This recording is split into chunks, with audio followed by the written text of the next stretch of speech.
Hi guys, and welcome back to the On Sunday podcast with me, Chris, and my beautiful wife. I've not even looked at you today.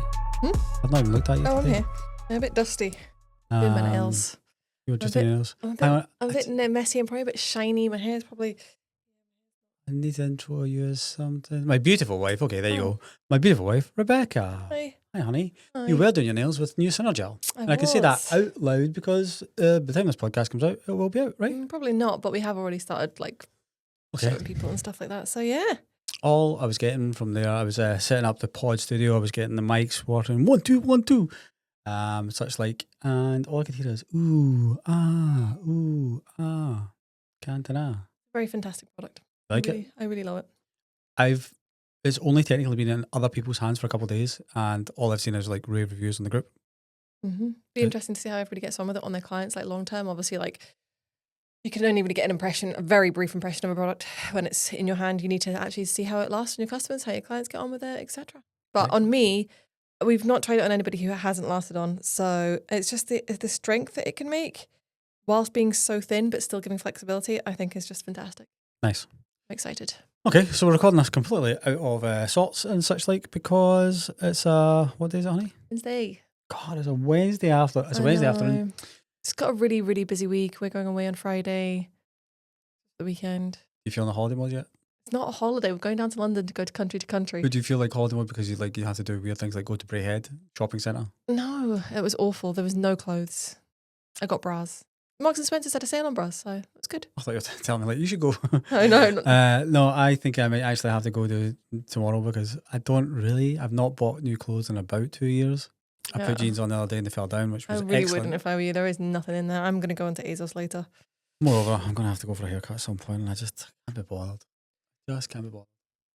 Anyway, what have you been up to this week so far, honey? Got a new laptop, didn't you? Yeah. Rebecca doesn't like change I a lot of things. I don't want a new laptop, but... Needs must. Her laptop had to be donated to someone else in the team because their laptop died. We're just trying to do a whole preservation of just looking after everyone and trying to move the company forward. And I could see just the pain. Like normally people get something new, like a new laptop, they're like, "Yay!" And Rebecca's like, "No, I need to enter passwords." I was so upset. But whatever, it'll be fine. At least it's clean. I'll tell you something. See, in the last 7 days, we have had nearly 200 boxes be delivered between all of the items. And that shifted into, put it this way, there was it 60 boxes came and they had to be hand taken off a van on Monday morning. I'm saying 7 days, it's actually 3 days. I forgot Monday was just a couple of days ago. I know, it's a weird week. And then today a guy turned out and was like, "Oh, right, wait, I've got 88 boxes for you." And I was like, "Please tell me they're on pallets." "Oh, aye." And I was like, "Can I fork them off?" And he's like, "Oh, no, you can't fork them off." And I'm like, "Why?" And he's like, my curtains are broke. Like the curtain side. Oh, yeah. And I'm like, "Dude, I can't take them all off on dude, I can't take them off one by one." And he's like, no, it's fine. I'll take them to the back of the van. So I managed to fork them off. But I have had a busy day and I just can't be bothered with it. Do you know what I had? Do you know what I did today? I had lunch. And it was healthy lunch from last night, as in leftovers from last night, but a bit of Nashville hot chicken from Lucky Bees sent me over the edge. I feel like I'm in a food coma, and that's me, I'm done. It was very spicy. I don't think so. It's very good. Nashville hot chicken. There's a place called Lucky Bees near where we are, and not sponsored. For a long time, it was powering nail order, but we had to cut everyone off. Have you guys ever had that in a workplace where you do the same thing for lunch almost every day and it becomes collective, whereas everyone does? The problem is, okay, the slight divide is in the warehouse, it would be all consuming because you would have one person going around getting everyone's orders. And for instance, on a Monday, you've got 5, 6, 7 people in there, between admin staff as well. And then you've got the office staff, again, 5, 6, 7, 8 people. And see, trying to collate all that. And different people are like, I want to use this app and I want to use that app and I've got points on this and I've got points on that. And then they would put through the order on one app and then a delivery driver wouldn't be available, so they'd need to start again the other. Essentially, it was taking an hour and a half and several members of staff to order lunch. So we had to say, no more, guys. So, yeah. No. Also, we're not in here for long days. Like, okay, Monday is 9 till 5, but the rest of the week is 10 till 4, so. Yeah, there really is half days and we restrict people to 17 seconds for the lunch. They inhale it and that's seconds. It. But I was talking to the new staff about the new place and the new staff room, and I was talking and I said, "Oh yeah, we're going to have like a pinball machine and stuff like that." No, we're not. No space for that. Honey, What's going to keep us in retirement? Nail order? I don't think so. Pens and 20 pences and a pinball machine? Wow. Heck yeah. So vending machine is almost ordered. I've narrowed it down to 2. I just need your final approval. We're not getting a vending machine. I've decided it's silly. I've got a business blueprint that ChatGPT and I came up with as to Perfect. why it'll make all the money back within a year. Chris's new girlfriend, ChatGPT. All I can hear in the house is Chris having conversations, and it's with his girlfriend, which is ChatGPT, and he calls her honey as well. So it's excellent. But on it, to see the amount of stuff that I've got done by her doing it for me and having a conversation with me. So what has happened in the last year has been mind blowing. But it's funny. BJ downstairs right now has got a different girlfriend, and my friend Matt, he's a different girlfriend. Oh, really? Essentially, it's all advanced language models, but we've all got different girlfriends. Fantastic. It's funny. Mm. Anyway, I've not even told the people at home what's on the show this week. So can I talk about a negative topic this week? Yeah, so I started positive. This week, we're going to be talking about negativity within the nail industry. Yeah, and toxicity. It can be a really gross, horrible industry. Really horrible place, actually. You probably get most of your toxicity from Rebecca, but I'm here to lighten this place up and keep the jokes coming and keep it fun. So we'll talk about toxicity in the industry, but then we'll also talk about what to do if you're at the other end of it. Yeah. And how to avoid it. Yeah. Yeah. But we are not experts in that because we're at no, we are toxicity attractors. We are. And yes. we don't deal with it very well. We go home and cry on our pillows. No, I think, like most people, your business is your baby, and it's very, very personal. And something we're trying to do more and more is separate ourselves from nail order in terms of remembering nail order is a business. It's not an extension of us, but I don't think we'll ever be able to. Of course not, because if someone insults nail order or someone has an attack on nail order, it's a direct insult on you. Mm-hmm. And for the most part, if I'm honest with you, some of the negativity we've had recently is more of a direct. Yes. And we're not going to be talking about negativity in terms of like clients and dealing with troublesome clients. We've obviously already talked about that a couple of weeks ago, but it's more. We've already talked about that. It's going to be more from other nail techs, things via social media, and even brands as well. Great. So I've actually got some things written down that I did again. Now, Rebecca kept saying to me, you have to do it. So my girlfriend and I wrote stuff down. So I was going to talk about slightly like clients, but not so much clients, more client base and around that whole kind of area. And one of the things that you might get in the nail industry, and I'm sure people have had this, is toxicity within your small community. So for instance, you might have a client who goes to someone else for nails and they come in and bitch all about that nail tech or that hairstylist or something else. And vice versa, you might have something very similar where you have someone who does nails and you never see them again, and then you hear they're spreading rumours about you and stuff like that. Mm. Have you had any of that experience? I mean, think back to the salon days. Yes.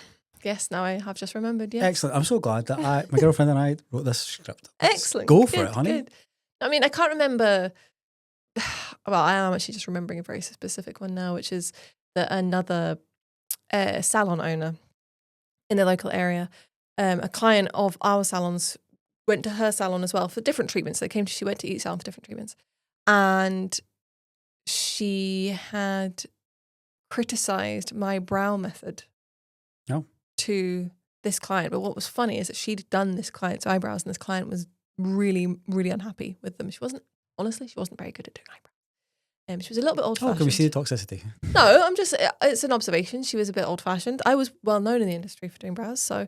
I mean, people used to come from miles around, literally come from different... Some people used to get a whale to come see you. Oh, a whale, yeah. They would just jump right on a whale. No, somebody used to get a boat to come to you because we live in Scotland and that's how you get around here. And people come from... Yeah, all sorts of places. People come on a plane. Yeah, I had a client who moved to Ireland who would then just come... Did somebody not come from America or Dubai?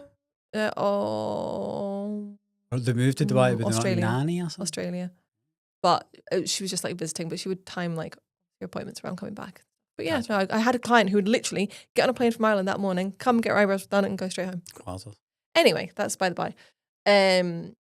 So yeah, she'd criticised my brow method and I ended up having to redo this lady's eyebrows because they weren't good and she wasn't happy with them. I think that the best way to deal with those type of things is just not to engage, because if you engage with that you just fuel the flames and you just perpetuate that sort of negativity and toxicity. And I think you should apply this to everything that we're pretty much going to talk about. Is it be the bigger person?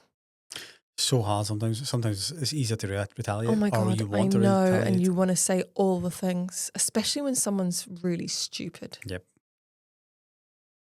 Thoughts in my head. But Well, here's just something I've thought about or just remembered, and I don't know if you're going to remember this. And every time I drive by this person's pub, I always think to myself, really weird situation. So we used to own the boutique. We've spoken about this before, the boutique, and in that we used to do hair. So we didn't do hair, but we had a few hairstylists that used to do it. And one of those hairstylists used to work in another place. And what you find is when people tend to move on to different locations, quite often they bitch about their old work because it makes them feel better because they want closure to make sure they know they've moved on to a better place. And one of the stylists was bitching about the owner of this old place. And we got a message on social media. Oh, It's coming back to now. it's coming back to me now. And they were like, you need to come down and explain yourself. I'm sorry, what? But you have to go to my husband's pub and I'll be there.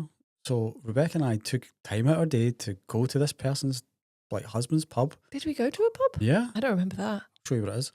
And we walked in and I guess the guy thought we were going to order a pint or something. And we're like, we're here to see such and such. And he was like, she's not here. And we were like, oh, right. I said, well, I'm Chris, this is Rebecca. We own such and such. Oh, I know who you are. Right. Okay, great. So what's been going on? I was like, we don't actually have any clue.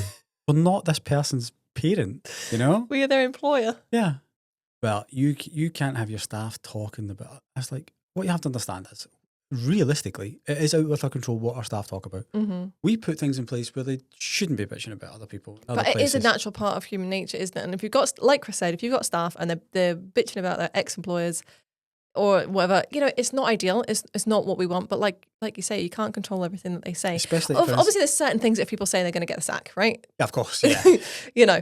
If people are discriminatory, as a perfect example, or if they swear at a client or whatever it is. But there's certain things just like, especially in a salon environment, it is a kind of environment where you build a relationship with your client, and you say things to them that maybe are, you shouldn't. But it's human nature. We love to gossip, don't we? Yeah.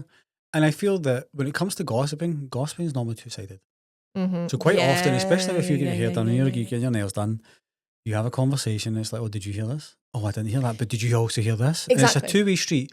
And then usually what happens is one person freaks out and then goes and tells somebody else. So for instance, that's a perfect example, because it's probably like, imagine the client sat down and they're like, started bitching about this pub or whatever it was. And then the stylist is probably like, oh, I actually used to work there. And because they've given a piece of information, they feel like they'll give one back.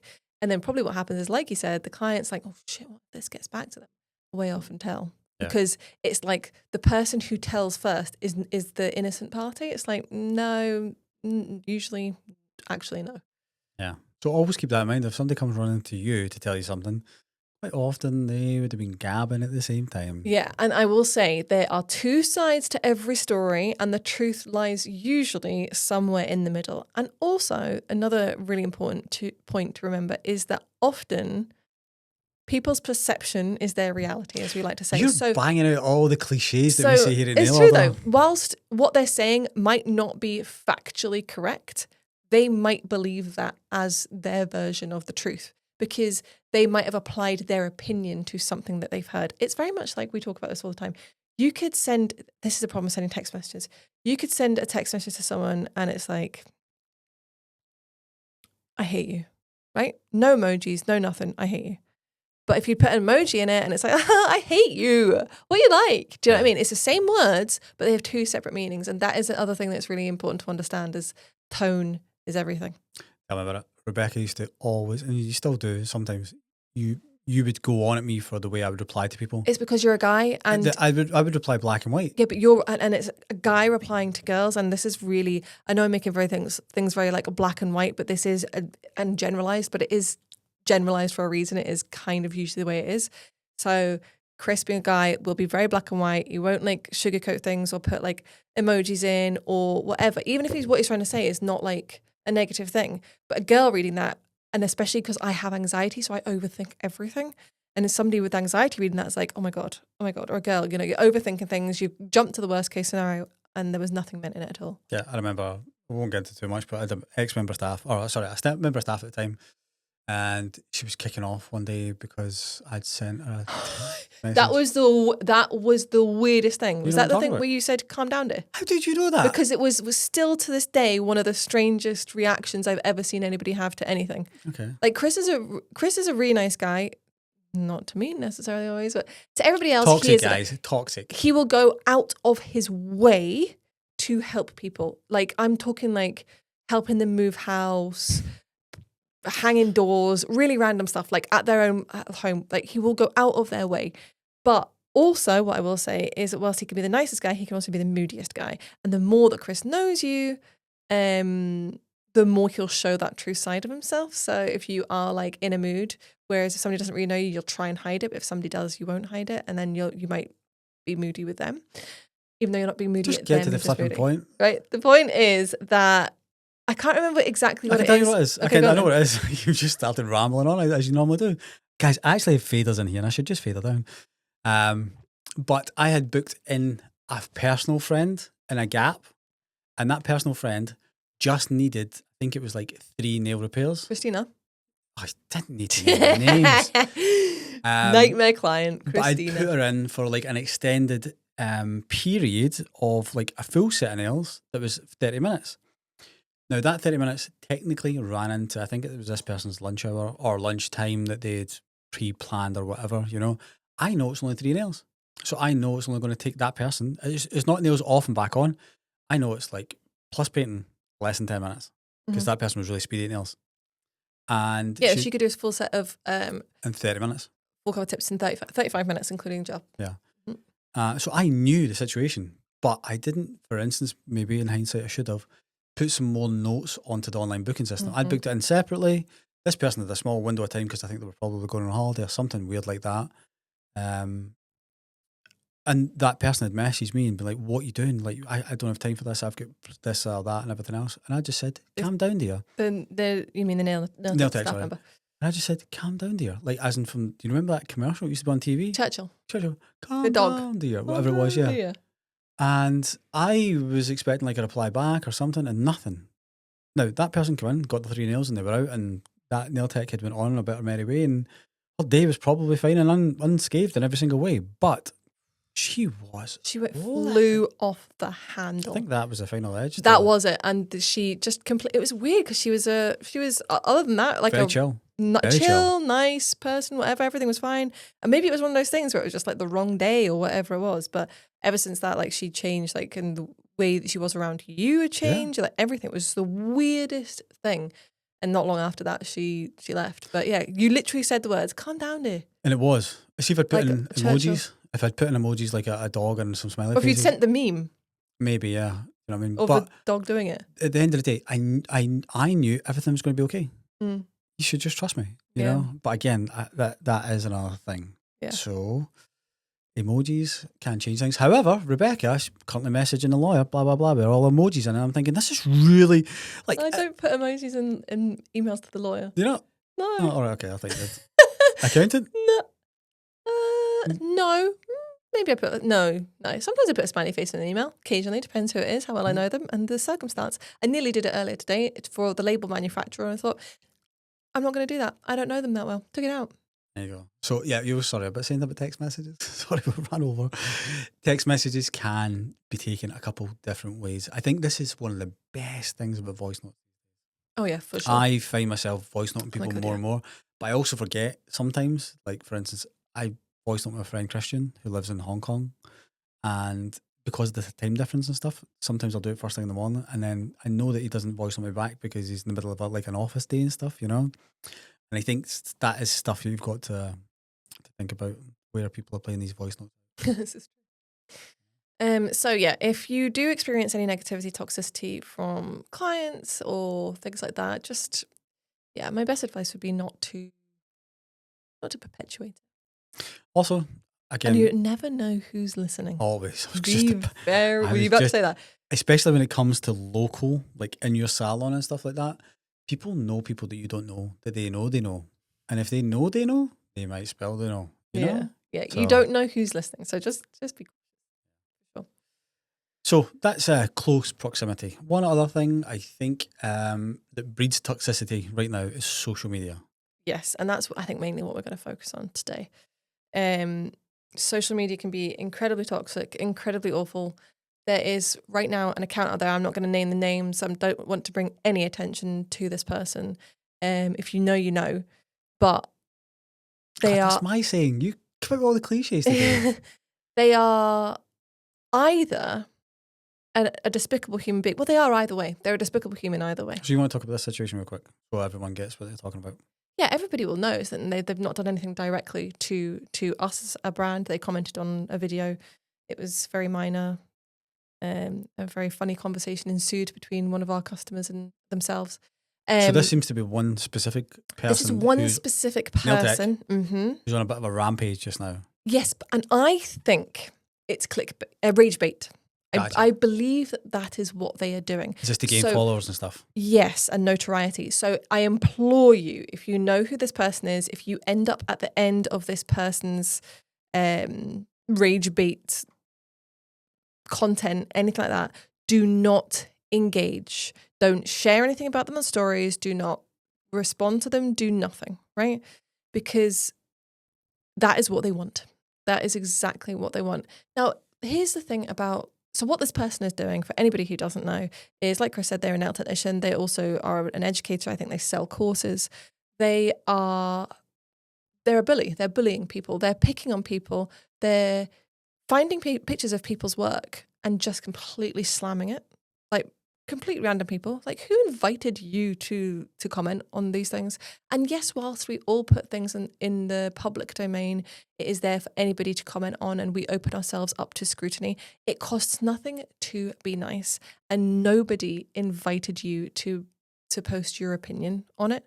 I think you can make a point and show your abilities off without having to demean others.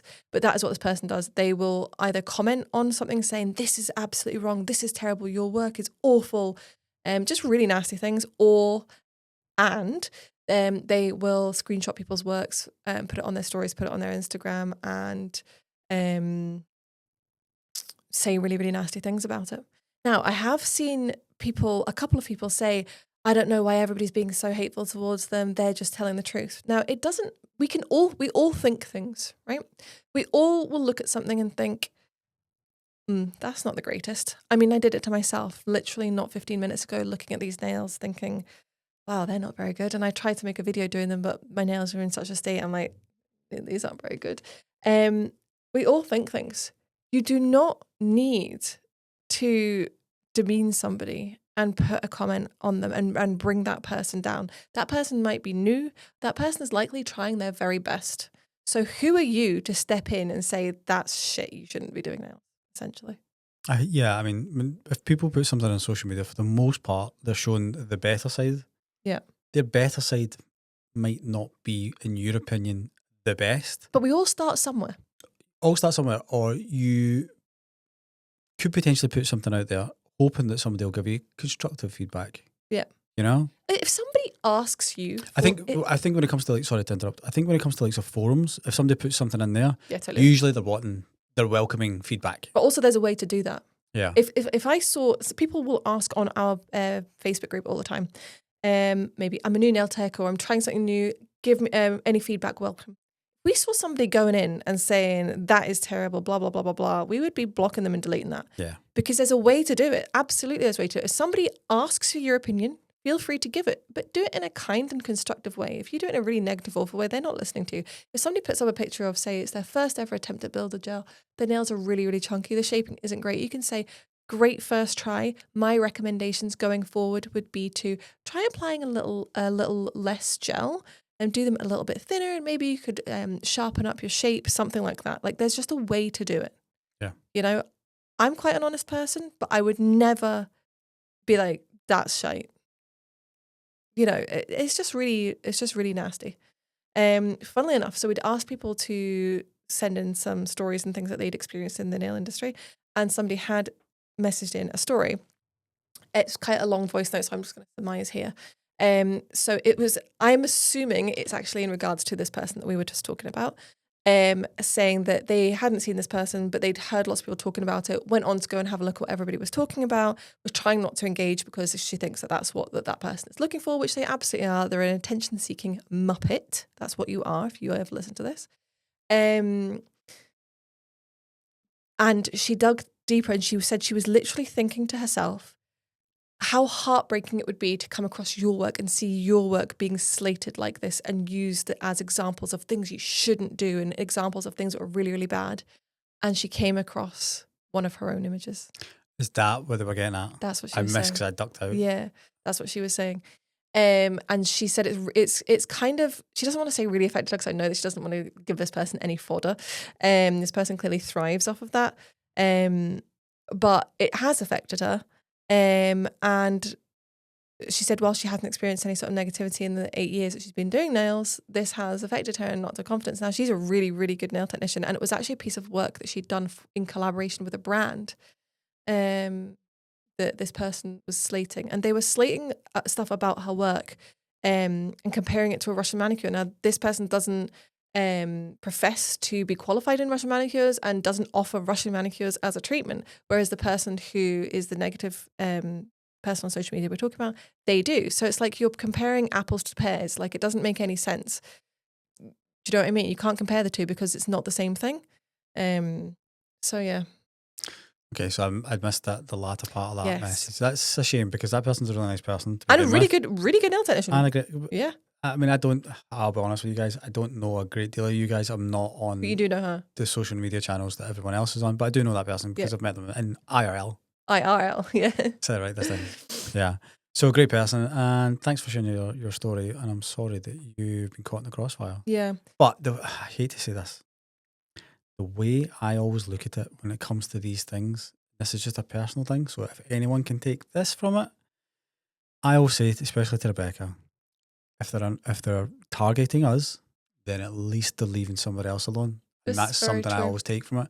Yeah. Because for the most part, as much as it sometimes upsets us or annoys us or makes us angry, you know, or gives you anxiety or whatever, it's probably better us because we have been around the block a few times rather than somebody brand new.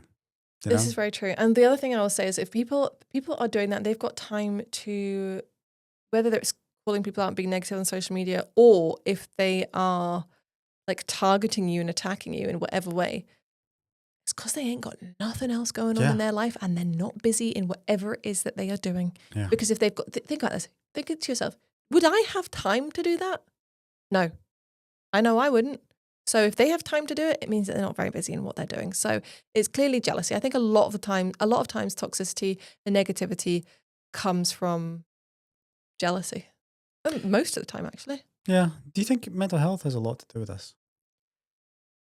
As in, if people struggle with their mental health, they lash out in an incorrect way. Most people that I know that have mental health issues, including myself and, you know, Laura and things like that, those types of people, their anxiety would never allow them to be malicious towards another person. It wouldn't allow it. So actually, no, I would say no. I think people who are like that, they're narcissists. And so I guess that is a mental health situation. But no, that it goes back to the old schoolyard bully. That's what it goes back to. Somebody has not much else going on in their own life. They're miserable little people that can only want to bring others down. Yeah.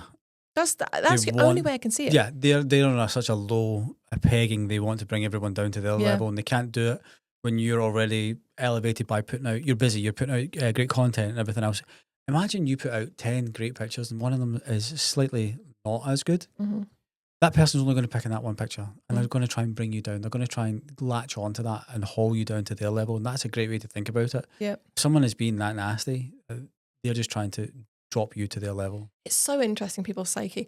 This is not related to nails, but it's related to negative social media. Now, we all know that if you are a creator on TikTok, you can end up on the wrong FYP, the wrong side of TikTok, somewhere where you did not mean to go. It's happened to all of us at one point or another. And this thing came up in mine. I have a lot of gym stuff come up in mine. It was two girls in the gym, and they generally just like film themselves doing exercises. But they were filming an exercise, but there was a creepy guy, and they were saying, like, that guy's making me really nervous, blah, blah, blah, blah, blah. And the other girl was saying, yeah, me too, blah, blah, blah, blah. And in the comments, it was just all men saying 2 3s, acting like they're a 10, you know, like just proper being really nasty about these girls' appearances. I'm like, what? Just why? That's not even the problem. It's what these people look like is neither here nor there. They're bringing attention to an actual problem. They have to. I hate And to these say guys are probably absolutely hideous if you went on to the thing. See, right now, guys are, I think, probably the worst they have been for a long time. Yeah. Because they can hide behind social media. Yes. Do you know the other thing that I thought when I read this? You would never, ever, ever find a woman commenting that on it. Reverse the roles. Yeah. You would never find a woman commenting that on a guy in a gym. But also, if you were in that gym and you were a guy and you were saying that to those girls, you wouldn't last 2 minutes, especially in our gym. You know? No, not 2 seconds. There is so many people who would be over at you in a second. Oh, yeah. And that's the thing. These people probably don't go to the gym. If they do go to the gym, the people, the creepy people in the gym, they are that we the all creeps. look out for, and we all give a wink to each other and be like, don't talk to him today, you know? Yeah. And it makes me so angry because these guys aren't real men, No. you know? And they would, again, this is a social media thing. They would never do it face to face. They would never come up. Never. Oh, God. I know, it makes me so How many mad. times have I almost been in a fight for guys who do stupid things so like many that? times. I remember, God, do you remember in New York? Yes. New Year's Eve. Yes. And we came out this club, The club. we went to... What was it? New Year's Eve 2015? Something like that. A long time ago. Yeah. It's before Christine and David get Yeah. married. So 2014 into 2015, that New Year's. And we went to the club and it was a great night. We met an Australian couple and another couple from another place in America. We had a great time and we left. We rolled out at like 3, 4 a.m. and everything else. We're walking home to the hotel. And it was a nice club as well. And we got like 1 or 2 blocks away from the club. There's this guy, big, tall guy, 6'3", maybe 6'4", beating on his girl. In the street. I know. It was really scary. And it was the only people in the street. This is literally like 2 blocks from Times Square. Yeah. The only people in the street was Chris and I and this big, tall guy and his girlfriend. Yeah. And Chris was like trying to pull the guy off the girl and trying to help the girl. And the girl was like, just go, run. I was like, Chris, he could have a gun. Like, we are in America. Like, this is a really dangerous situation. It's just so many times. Do you remember the guy when we were in Paris? He was beating up on his dog.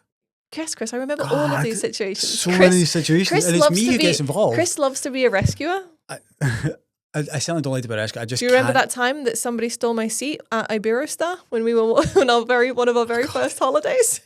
And Chris went up. Chris loves to partake in like the evening entertainment, you know, and they're like, anybody coming up on stage? Chris loves that. Anyway, I'll go win a prize. That had happened, and then I had essentially been bullied by these really nasty people whilst Chris has been away. And Chris is like, got back. He's like, what's wrong? Where's the seat and stuff like that? I was like, they took my seat, and he went mental. Bush. Yeah. Anyway, it's a bit off topic, but I mean, the moral of the story is if you see our wrong, defend people.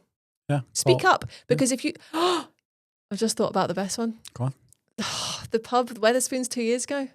Oh.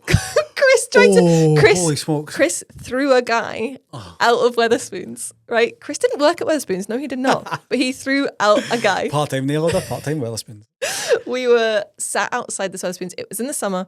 And we were sat out, and sometimes what we would like to do... Do you know what? It was when everything was winding down from the pandemic, and you could just go to like a bar. I think it was the first time you could like go and enjoy yourself. I don't think it was 2 years ago. It wasn't longer than that. No, Laura worked for us. I remember. Yeah.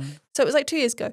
And so often what we would do is we had a little routine. We would go to Weatherspoons. I would have a soda pop. Chris would have 2 pints, and then we would go to Nando's, and that was our little day, right? We're so rock and roll. So crazy. So we were at this place, and this guy, did he walk in or was he already sat there? No, he walked in. He walked in. We were near the front door, outside, because it was a beautiful day, a couple chairs back, and I just seen this guy walk in, and on the back of his t-shirt, on the front of his t-shirt, it said, "White Lives Matter." Right. So that was the first thing. So I couldn't see because I was facing the other way, and Chris was looking over my shoulder, and Chris was like, a guy's just walked in with a t-shirt that says "White Lives Matter." I was like, no, he hasn't. You know when you see that, you just think, oh dear, And obviously, trouble. a couple of years ago, like the Black Lives Matter movement was in like full swing and everything like that. And Everything was very predominant. it was very much at the front of like the media, Yeah. and there was obviously a lot of things going on. And this guy had walked in, and I was like, no, they have.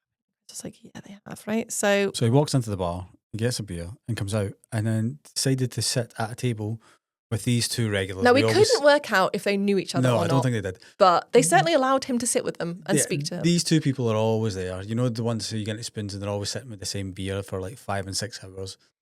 So he just went and sat with them, and then he started talking. It was being very. I've never It was heard disgusting. racism like this. No. And so open, and as it was a nice day, the beer garden was full. Yep. There was lots of people. And what still to this day shocks me to my core is that not a single other person got up and said anything, or when you said something, backed you up. Yep. And I think Rebecca that kept is saying, a she was lo- like, don't do it, don't do it. I think a lot of it, I know, and now I feel regretful of that. But I'm really happy that you did. I didn't know. It took, see if you hadn't said, don't do it, don't do it, don't do it. And I just was and- watching Chris just and like just gave me that 15, 20, 30 seconds to, think I would have about it. probably have done something that I would have regretted. Well, that's the thing with Chris. Like, I was worried that he was going to get up and be aggressive rather than be clever. Mm. Bear in mind, you'd had like a pint, right? You weren't like drunk or had loads to drink, like a pint. I'm thinking he's going to get up and he's going to be aggressive rather than just being clever because he's had a drink. It's like, oh God, like what's going to happen? But yeah, it was a packed beer garden and not a single person said anything, and nobody else got up behind you, which would have been, you know, you're like, oh, okay, you got a bit of courage now because there's someone in front of you, and was like, yeah, you're disgusting. The things he was saying, he was outright saying the N-word. Mm-hmm. He was saying, you know, things essentially go back to where you came from, like that type of thing. You're not welcome in this, and not a and he was so loud about it. It was getting louder and louder. He was waiting for someone to say something. He would continue to go. It would probably have stood up in a soapbox type thing until someone had something And to say. was there not? There was. There was people of colour in the beer garden as well. And there was like young families and stuff like that. But I can remember just watching. So what happened was, what did you do, Chris? I just got up and I said in the nicest possible way, you are entitled to your opinion, but nobody here. And I turned around to look at everyone, hoping people would hoping that someone would say everyone something. would be behind me, but everyone was just looking at me like, I thought, do you know what? It was a very West Coast of Scotland reaction to the situation. Yeah. If it was about anything else, if it was about a football Rangers team, or Celtic, yeah. People would have stood up. But the fact that it was about something important, and in West Coast of Scotland, we have a very, comparatively, we've gone so off topic here, but comparatively a very small ethnic population. No. The whole of the south side of Glasgow. Comparatively. I don't think, compared to where? LA, London, New York? Especially, I would say, black community. It's certainly growing now. But the black community, okay, Asian community is a lot bigger. Like you said, especially South Side. But particularly the black community, very, very small in the West Coast. What I would say is about growing. Scotland as a whole, there seems to be small pockets. Small pockets. Whereas if you take London, for example, you can be in the tube and it's... Oh yeah, it can be very one-sided, like 9 to 10, but it could also be 9 to 10 the other way. 100%. You know? Like, we've been in situations where, like, we've been on a bus when my dad had the flat in Peckham. And we were the only white people on the bus. Yeah. You know, but over here, it's going to be more the other sort of situation. It's just not very diverse. Anyway, so you got up. And I politely said to him in the best possible way, but forceful way, as you're entitled to your opinion, but nobody here wants to hear it. So let's just get going. He's like, I'm going to finish my pint. And I almost just grabbed his pint and tipped it over him, but I didn't. And I says, no problem, we'll see about that. And I actually walked in and went we'll see about that. And I actually walked in and got a manager because I thought, and then the manager was this tiny little Irish woman, like she's not going to do anything. She and was I said to her, I said, look, the guy who's been outside, and she was like, oh, is that him? He was in last week. I don't think she knew that's who it was.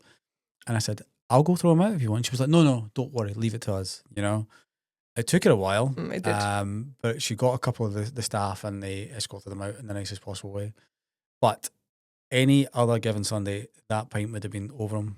Do you know that was absolutely the most right thing to do? And as I said, still so shocked and saddened that not a single other person. You know, I can actually envisage in my head the couple sitting on the table across the aisle from them. Yeah, I can see It's a middle-aged couple, a man and a woman. I can see him, and they're just sort of looking at you and thinking, You think that that's okay? You were sat right. I mean, they were like 2 tables behind us. Yep. And we could hear everything that you were saying. You just sat right beside that, and you think that's okay. And you're not going to get up and say anything, knowing that there were people that this would be incredibly offensive to, just behind. I mean, even if I was sitting across from him, instantly, as an older gentleman, I'd probably said, "Oh, pipe down," something, made it a joke out of or something like that. Out of discomfort. Yeah, but no. So yeah, I just so many. There's so many. You know what it is? There's just so many bad people in the world. There really is. And the moral of all of that, where we got so off topic, is that if you see a real injustice happening, you see something terrible, say something. But do it safely. Don't do it like the way Chris does. No. I live my life a do quarter mile at a time. safely. No, that's especially as a woman, be safe. Yeah. Don't jump on top of a 6'3" guy in New York that could be packing a gun, or attack a homeless Frenchman because he's beating up on his dog, or again, a guy white supremacy t-shirt on. Do you know what I mean? I just, at the end of the day, it's the way I always look at it, and I've said this to Rebecca so many times recently as I've got older. It's not worth me going to jail for his issues. No, it's not. Yeah. But all 3 times, there you go. It's a guy doing the flipping thing. Oh, it's never a woman. We're just horrible people. Anyway, social media, Annie. Social media, guys in particular, hide behind social media because they can. And everybody does it. They well, not everybody hides behind it and says nasty things, but that is generally what people do. Would they say it to you in real life? Sometimes, yes. This awful person, let's go back to where we sort of started this, in the nail industry. I can definitely see a world where she would say it to people's face. Right. As a brand, would I ever consider working with her? No. Is she trying to tear down brands? There's one brand that she seems to have a real vendetta against. Okay. It smacks to me of somebody who has been had their fingers burnt with this brand, and maybe this brand didn't want to work with them, and then they're bitter about it. That's what it looks like to me, because it's just like, why are you attacking this brand so randomly? A brand that you don't seem to have any history with. It just seems random. Right, okay. Do you know what I mean? Most things are usually not random. No, they're usually not, and they usually come from a place of hurt. Yeah, hurt people. Yeah, it's a good one. Mm-hmm. Yeah. It is a good one, and it's very, very true. So that's what it strikes me of. It's very, very strange. But again, if you come across this, if you end up at the end of this person's tirade of nastiness, as horrible as you will feel, please remember that they are just a bad person, and do not interact, because that is what they want. Yeah, delete and block. Yeah. So the person who'd messaged us in, she'd said that when she talked to the brand who she'd created the content with that was being criticised, they'd said, look, just don't, because that's what she wants. And it absolutely is true that is what they want. So I'm going to talk about something that actually came to my social media recently that didn't when it was happening with everyone else's. And I'm guessing that's because things have maybe shifted. Bonnie Blue. Oh, God. Right, yeah. Uh-huh. Right. So I remember... Didn't think we'd be talking about this today. I know, it's weird. But I remember you guys talking about it over the last couple of months. And you've only just caught up? Yeah, well, I've heard you guys speak about it. Right. It's not came to my social media because that's not what my tribe is. She is rage bait as well. Right. So you guys have said that, right? The only thing I see right now is she's living her life in the best possible way. She's got a big, massive house, and she's just bought herself a new Ferrari. Oh, yeah, she has. Right. So there is a difference between the way people rage bait and why they do it. Now, I would say that she rage bait. She didn't hurt anyone necessarily, from what I could see. She just said things that could potentially upset people. Well, the whole thing... There's several facets to this. Is a crazy podcast. This is very little to do with the nail industry today. You think this is just orange juice? The thing with Bonnie Blue is there's several facets to it. She's rage baiting on the whole underage thing. That is obviously really gross, really disgusting. It's that whole thing. That is the rage bait. Right. Another part of the rage bait is she's doing something very, very controversial. Now, it's her body, and she can do with it whatever she pleases, and we're not here to judge at all. But the way that she's doing it so blatantly, and she's so blatant about the fact that, oh, it's your husband, and if you can't satisfy your husband's stuff, that's rage bait as well. So what she's actually doing, right? You go for it. You want to do that? That's totally up to you. It's your body, and if you're happy with that and you're comfortable, absolutely. But it's everything that goes around it. She could make just as much money without the rage bait. Right, okay. Do you not think? Like, she could make just as much money on OnlyFans and doing the stunts that she does in terms of getting people to line up 1,000 of them and doing all those things without the whole I'm looking for underage or young boys and the whole like your husband thing. Right, I didn't quite know that aspect of it. Oh no, I fell into the Bonnie Blue TikTok rabbit hole. And then recently she's done this. I don't know if she is actually pregnant. I don't know. There's her and this other girl. Can't remember her name now. Lily? Can't remember. And they're doing this whole like pregnancy thing. I don't know if she actually is. And if she's not, I've fallen out of the rabbit hole, thank goodness. So I'm no longer following the story. If she's not pregnant, then pretending to be pregnant is equally as disturbing and disgusting. So maybe I didn't fully understand the whole entire story, but what I was getting at there is you can see these two people have you can see there's almost like a similar path. Yes. But one is being extremely nasty to people and the other is just rage baiting. Yes. Now, if you look at that in that context, you can kind of smile at the Bonnie Blue thing and go, well, good on you, pal. Whereas this other girl... Not on the whole underage section. Okay, fair enough. Okay, I appreciate that. Yeah. But the calling out people like, well, if you're not pleasing your husband and all that sort of stuff, I think that's hilarious because it's probably true. Probably true. Christopher. We are very lucky that we are in a very, very loving relationship, and I adore you in every single way. Oh yeah, Every single way. Sure. In fact, you propositioned me before we even started. Oh, I come up here and said, "Do you want to get going?" And you're like, "Oh yeah, let's go." I was talking about the podcast. Yes, but what I will say about whilst they're doing things differently, how these people are the same is that to be able to deal with the backlash takes a very particular person, and that's not how most people are built, and that's why there's got to be a level of Disconnection, apathy there. Apathy. You know, like whether you're like a sociopath or Gotcha. there's Serial killer type there's something else there that's not how everybody else's brain works, that they can be under constant attack and thrive off of it. They're wired differently. Yeah, very, very differently. Yeah, you'd have to be, for sure. Okay, so we'll move over to... So what we're saying is those type of people who are rage baiting, like this awful woman in the nail industry, she's thriving off of it. So every time that you reply to her, every time you message her, every time you put a negative comment, she is loving it. She's getting a dopamine hit. So do not do it. Have you ever watched the film Fern Gully? Obviously. You know the tree that would suck in all the diesel, and that was where it got its energy from? That's what it's like. That is like... So, talking about Bonnie Blue, I've seen Bonnie Blue more in actual media just now, and I want to just highlight actual media because quite often the negativity that hits the nail industry comes from actual media, not social media. This is a great angle, Chris. I hadn't even thought about that. Yes. My girlfriend and I sorted it. Yes, you did. Yeah, great point. So obviously a couple of years ago, the whole allergy epidemic hit the headlines, which caused a lot of negativity, toxicity. And I'm saying toxicity because it was scaremongering. Yeah. And the nail industry is most guilty. If it's guilty of anything, the thing it's most guilty of is scaremongering. And that is because we all like a little bit of drama. Yep. And we all like a bit of a gossip. Yep. And it's like Chinese whispers. You know, things start somewhere, they grow arms and legs, and they end up somewhere else.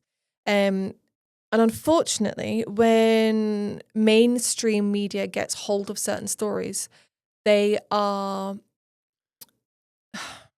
Would you say, this is something that annoys me, and this is why I brought it up, they're obliged to have a reliable, and I'm doing inverted commas, reliable source of information. No, and 9 times out of 10... They're not obliged. They are just required to have a source. That source is, especially when we're talking about back then, Yep. My God, the stuff that I saw come out when it was on This Morning and the news and all sorts of things, I was sat there flabbergasted. Like the fact that these are mainstream media saying things that are so untrue. Disconnected from actual real Yeah, but life. the way they're getting their information from tends to be really unreliable resources. It tends not to be from brands. Yep. And it tends not to be from scientists. Yeah. Now, I did see things from dermatologists and stuff like that, but you've got to remember that dermatologists know what they know, which is about skin. They don't actually know anything, unless they've been, I mean, there will be some that really, really specialize. They don't really know anything about the chemicals and the science behind nail things. They know about skin. So you kind of have to take that with a pinch of salt and sort of look at the angle that they're taking it from. Similarly, we talked about that a couple of episodes ago about how dermatologists were saying, oh, people are allergic to shellac. It's like, shellac is a brand like that. Yeah. You know, you got to narrow it down. So yes, and unfortunately, the media will run with the story that will get the most attention, the Yes. story that is the most shocking. And those shocking stories tend to be derived from truth, but that might be a seed of truth which has grown into a tree of misinformation. One of the things you find about regular media is they just want you to get you on their page. And it's not even anymore on a newspaper, not for the most part. They just want you to get you onto their news site Yeah, so they can sell you ads. 100%. That's all it is. And unfortunately, the places they tend to get this information from is the most unreliable resources, which is often Social media. social media forums. Oh, God, forums. Social media forums in the nail industry can be so toxic and full of so much information and scaremongering. In fact, I would say the majority of the toxicity that I have personally witnessed with my own eyes in the nail industry, not towards myself, thankfully, but that I have witnessed from one nail tech to another, has been on those forums. Just critical, but from a really nasty and inappropriate point of view. Yeah, not a constructive Not way with the helping. constructive at all. And again, but you know, you're inviting yourself to a conversation you weren't invited to. Like if somebody puts up a picture of their work, nails I did today, and that's it. That's all they've said. Why are people then jumping in and giving their criticism? It's not a place for you to. They didn't ask you to do that. So why are you inviting yourself to a conversation you weren't invited to? Rebecca and I got a new car last year. And when we first got it, it was terrible. It was a great car in terms of the car was like, in theory, a great car. It just didn't work because the software and stuff was terrible. And I was part of a forum to help owners. And I would ask for help quite often because like we would get locked out of the car and stuff like that, you know? And somebody had asked on that forum a recommendation, should they go buy it or should they not buy it? And I wrote down like some of the information that I had in terms of this is what's happened to us. See the barrage of abuse I got from other owners. They had the same issues.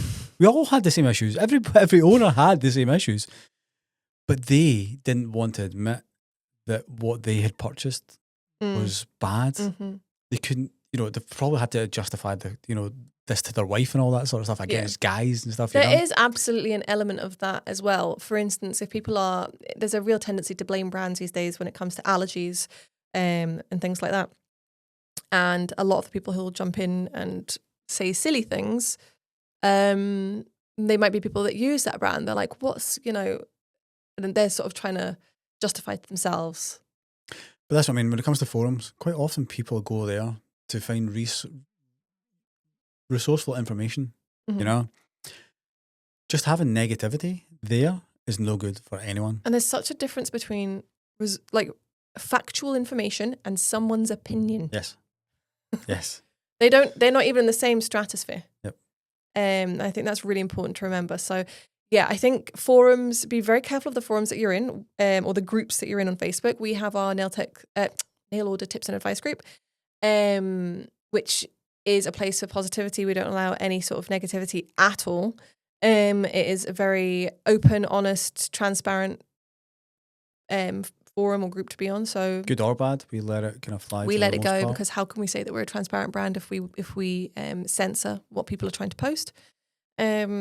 So yeah, I would say be careful of the groups that you are in. I kind of just want to go back a little bit as well to that nail tech that we were talking about that's really negative in the industry right now, and something that I saw which was really positive, and actually the lady that whose voice note I was referencing earlier had mentioned was Nails by Pip, who we absolutely love. I was listening to Shan's podcast and she gave a shout out to her to begin with. She is wonderful. She is such a force for positivity. And she went on and she was, I think this is who she was referring to.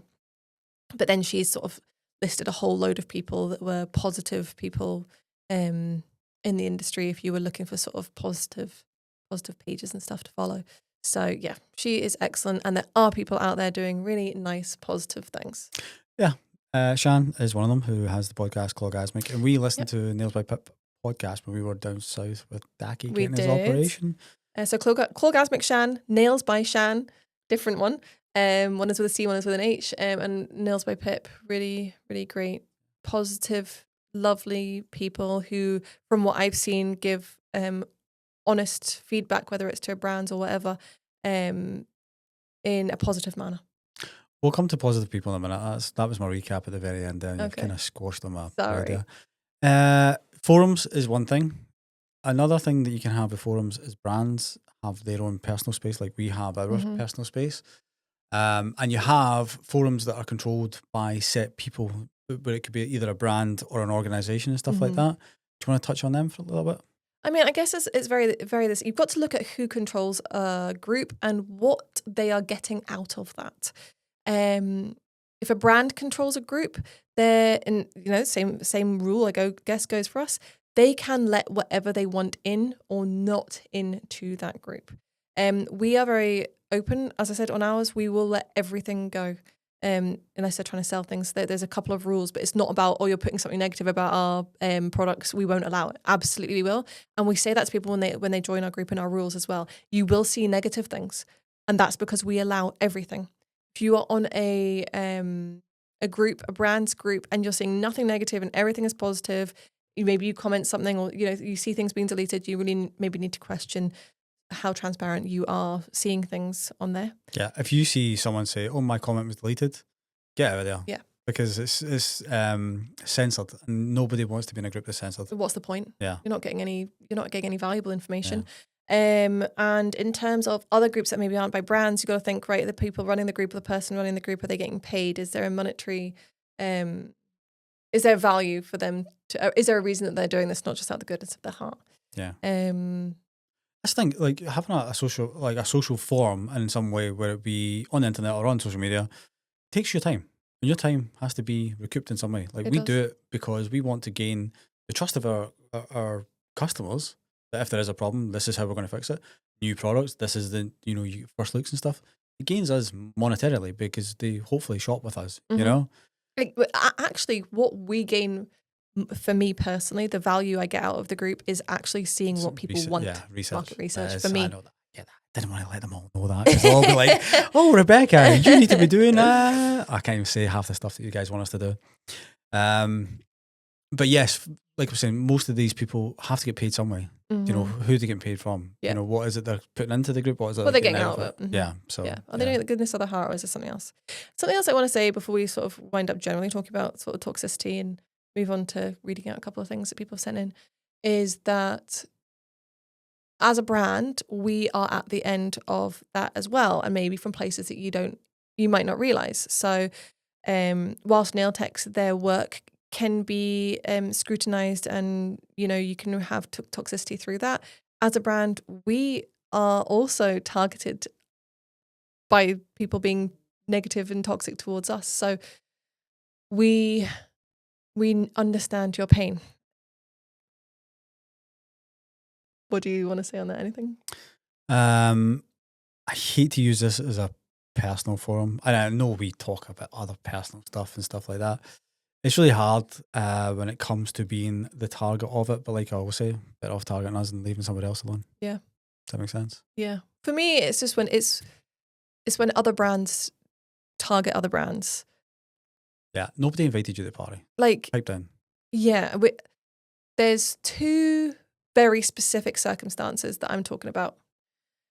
And we would never, ever, ever, because like, who asked us, go out and say, "Oh, brand X, you shouldn't be using them because of X, Y, and Z." Like, number one, it paints a horrible picture of the person that you are, that you're going out and saying that to try and get somebody to use your brand. And number two, nobody asked you. And number three, you can get your point across by saying how fantastic your products are without bringing somebody else's down. Two situations that I can recall for us personally. Do you want me to say these things? I can always add them. Censorship, guys. This is both. One of them was in the last 2 months. Another brand owner messaging customers of ours. We have evidence of it. So it did happen. It's not a he said, she said situation. Telling our customers that our products are made in China.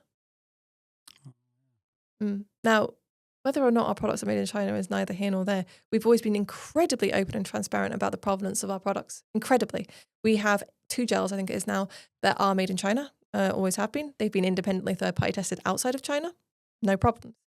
All of our other gels are made in the UK or the EU. We have them in a variety of different places because that's how we get the best of our products. But why is another brand owner jumping into somebody's DMs completely unsolicited? By the way, literally cold message this person saying, "Oh, just to let you know." Just to let you know. Excuse me? Excuse me? And then another one was another brand. Again, cold calling into someone's DMs, knock, knock, just cold calling, saying, "Oh, you shouldn't be using products that have that chemical in it." We're referring to our products that have that chemical in it because there's such a risk of allergies. What? What? Number 1, scaremongering, disgusting. Yep. Number 2, who asked you? And number 3, you can tell them how fantastic your products are without bringing down someone else's. I just don't understand people's psyche. Is the threat to them that big that that's the only way that they can market their products? Think of the amount of brands that have been cancelled. No, I'm just talking, not even nails, I'm talking about across the world for centuries. Brands have been cancelled because of the way they conduct themselves. You know? There are many brands out there. I'm just thinking Coke and Pepsi, Adidas and Nike. Lidl and Aldi. Lidl and Aldi. Tesco and Asda. I mean, don't get me wrong, like, sorry, knees a bit click. Jesus Christ, I've been sitting here for so long. They put up comparisons. Mm-hmm. We don't do that. No. We probably could and we probably should. Oh no, yeah, you absolutely can. Yeah, and you have to be careful the way you do it, but you absolutely can do comparisons. I'll say the word hypoallergenic. For instance, hypoallergenic to us means something different to everyone else. Mm-hmm. If we put up this is minus these 4 things and the other brand is only minus 2 of these things, it doesn't really make a difference because they're calling their hypoallergenic something different. Mm-hmm. You know, it's not apples for apples like you said earlier on. It is very different. This is why we decided to show you facts, our facts, not theirs, ours. Let's focus on ourselves, you know? And I think that's the way most people should conduct themselves in life. Focus on the good things with you. Focus on you. If you don't focus on everyone else. Yeah, exactly. If you focus on somebody else and you aren't moving your business forward, whether you're a brand, whether you're a nail tech, whatever, if you let jealousy and concern of others consume you, then you will be consumed. Yeah. You will. And you'll go your way to try and, again, bring them down to your level. Yeah. It's a weird thing. I'm glad you said that. And this is something I always thought about. Most of these people are troubled individuals and they want to bring others. They want to bring others down to their level. And here's the thing, guys. We shouldn't be considered so much of a threat to other brands. We are never going to be a great, big, massive corporation because we are too honest and have too many morals that are important to us that if we were a bit more lax on, you could make a lot more money. But it's not Chris and I. We couldn't sleep at night and we need to be true to ourselves. So don't target us. There's much bigger fish to fry. Fish to fry? Fish to fry. I'll tell you something, guys, right? Rebecca and I, about 2 years ago, were at a crossroads and we were thinking to ourselves, for us to become rich and successful, we could potentially do a line of gels that are direct to consumer. We contemplated it. We had a couple of conversations on it. Did we contemplate it? Yes, we discussed it. And I'll tell you something. That has never came to fruition. And all I want is a vending machine so that I can make that goddamn money. Let's, if you guys are watching on YouTube, jump down in the comments and just write the word vending machine. If you're listening on Spotify, on Apple Podcasts, or any other media player, go over to Nail on Sunday Podcast on Instagram and just give us a little shout out and just say, Chris, get a vending machine. Hopefully by the time you guys listen to this, it'll be in the new staff room with the pool table and the buggy as well. Amazing.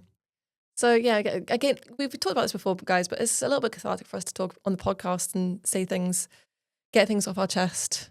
It's a little bit of therapy, whether or not they ever see the light of day in terms of how Chris edits things. Do you know what? I actually don't hold an awful lot back. We're actually pretty good on this. There has been a few podcasts where I've had to like wipe out 30 minutes, but there you go.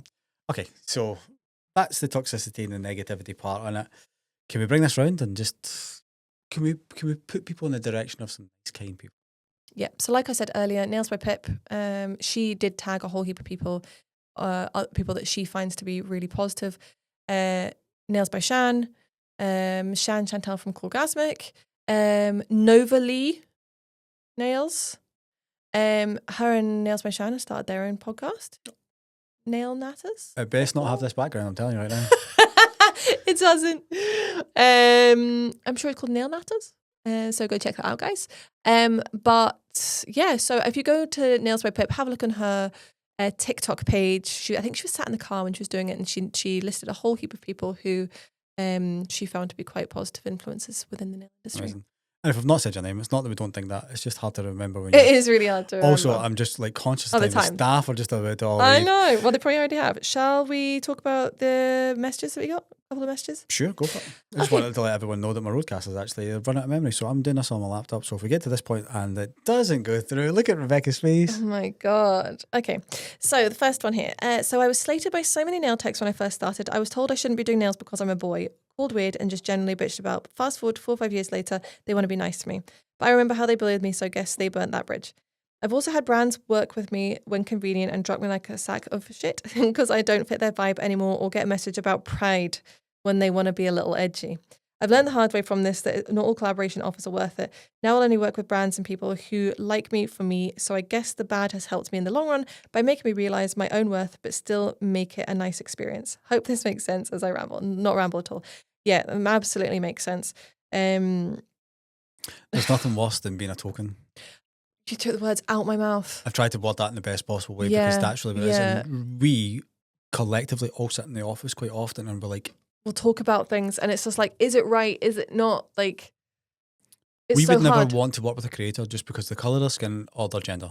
Or their religion or any other unique aspect of that person. The unique aspect is you're great at nails. Yeah. Whilst it is really important to bring attention to certain things and also really important for us to be diverse, we genuinely pick people based on their talent. And I think that is really important. Brands, that's something that I've heard about. I heard a few people say, particularly guys in the industry who are gay. That's not the first person that I've heard say that, you know, they feel like they're just wanting to be worked with, like, say, for Pride Month or whatever it is, just because it suits them. Now, don't get me wrong. I do think it's important to have, like, for instance, Pride Month. Yeah, to highlight Black History Month. Yeah. You know, certain things like breast cancer awareness, all mental these health, things, mental health. I do think it is important because I think people just need a bit of time and attention on both them and their cause. Yeah, you need to highlight. There's certain causes, you know, things that are really important and they need to be highlighted and have attention brought to them for a whole host of reasons. Yeah. I think it's good to be, you know, proud every month. Yeah. Do you have another one? Yes, I do. Hang on. Where am I here? For me personally, the anxiety of posting a video to social media of, let's say, your appointment, I just feel very worried that people would maybe judge the drill that I'm using or my e-file because it's not the trendy one, or if I apply differently. Basically, that people within the industry can be quite judgmental and not realise that maybe one way works for them, but not for somebody else. That kind of subject. I hope you understand what I mean. 100% I know exactly what you mean because I feel this myself. And this is why I always say, whatever method that you use, you know, as long as you're hitting XYZ steps for your prep or your application, other than that, do what is best for you because it's individual to every individual. So for instance, I don't push the cuticles back at the beginning of my prep, and I'm always thinking, oh, people are going to say something about that, especially right now. Russian manicures is so big. I use my sanding band to remove and push a lot of cuticle at the beginning. And that works very well for me and always has. So I totally know what you mean. And not one way or one thing works for everybody. So leave people to it. Let them. Let them. If you've not heard about the let them theory, there's a whole thing on it. And it's literally the idea of somebody is doing something that you like, let them. You know, somebody's saying something bad about you, let them. Your friends have gone out for dinner without you and left you out, let them. You know, well, you can't control what other people do and don't let it get to you. But I really think people just need to leave people alone sometimes in the way, as long as people are working safely and what they are doing is working for them, What's it got to do with you?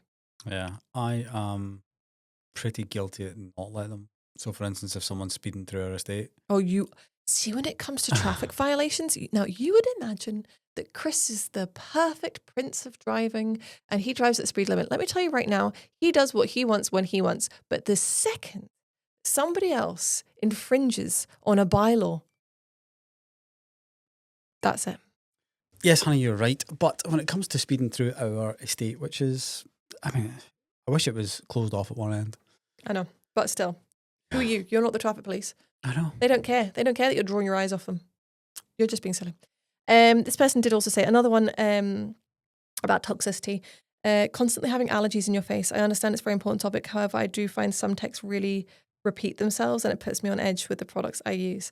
Yeah, I think that is a fair thing. And to me, that comes back down to scaremongering. It's really important that brands particularly are educational, but we're educational in a factual way, a positive way that empowers people and doesn't scare people. I think a lot of people are using scare tactics as sales tactics. We have seen that. We obviously briefly spoke about that in terms of brands. That essentially that is two brands that have done that to us completely unfairly, completely in a lie in one of them in terms of where our products are made, to try and sell their products. So Remember the film Hook?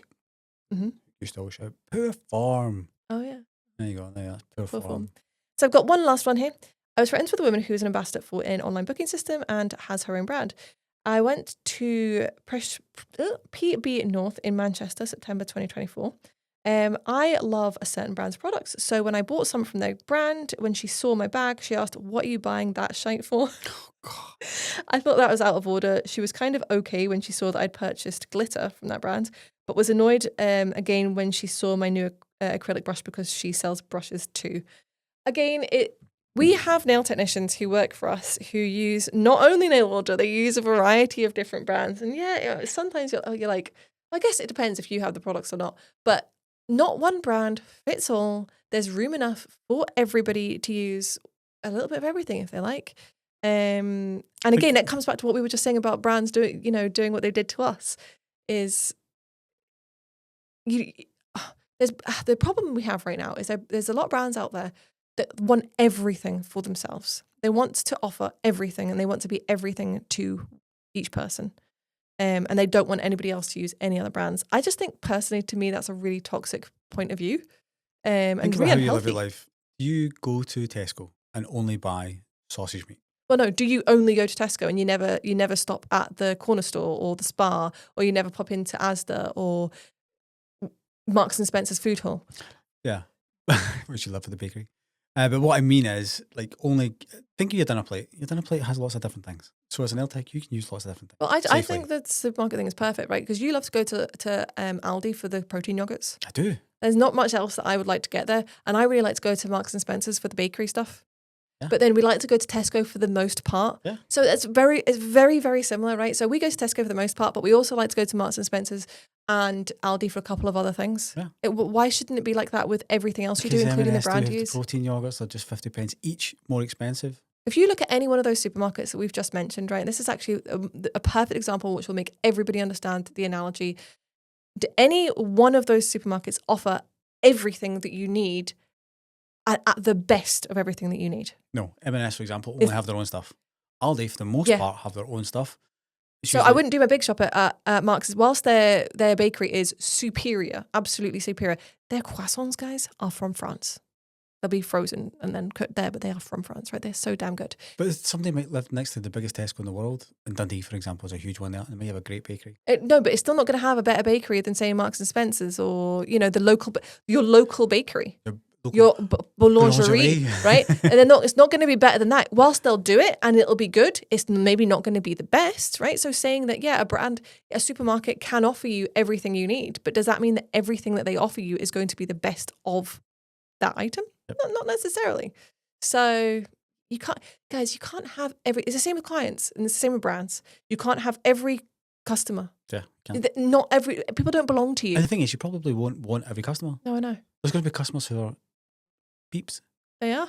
You don't want them. Yeah. But somebody else will happily take them. But let them. Just let them. There you go. Let them. I think that's what it comes down to, guys. I think we should round off this episode by saying, let them. Somebody's doing something that's upset you. Let them.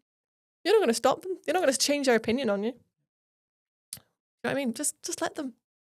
That was a good one. Woosah. Do you know what? Actually, I actually quite surprise myself these days that we actually come into this pod studio and we don't really have a lot to talk about. And before you know it, we're over an hour. Over an hour, like an hour and a quarter. Just went by like that. I'm just going to say something, guys.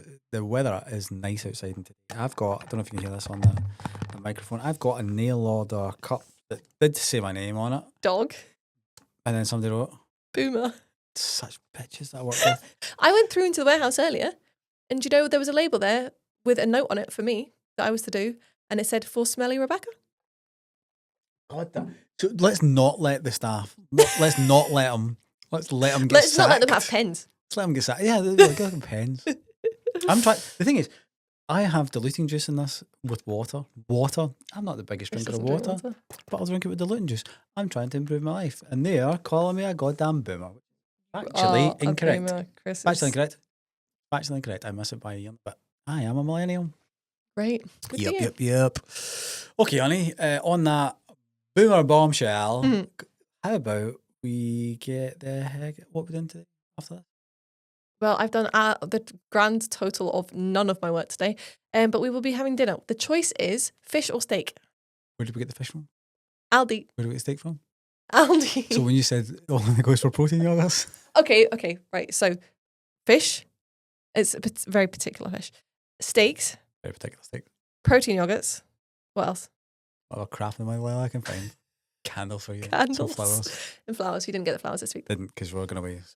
I'm not buying flowers for Laura to sit and sniff at home when she's babysitting the puppies all weekend. Right. I'll need to buy flowers now. Okay, on that bombshell, honey, let's get the heck out of here. I hope you enjoyed that, guys. Be sure to give us a thumbs up and be sure to subscribe to be notified when we release our next episode. Tuning in alone Sunday, all the tea getting spilled. Nail text, talking gatekeeping it real, y'all gon' feel. From designs to the drama, every secret they reveal. Stay sharp, stay tuned, man, you know it's the deal.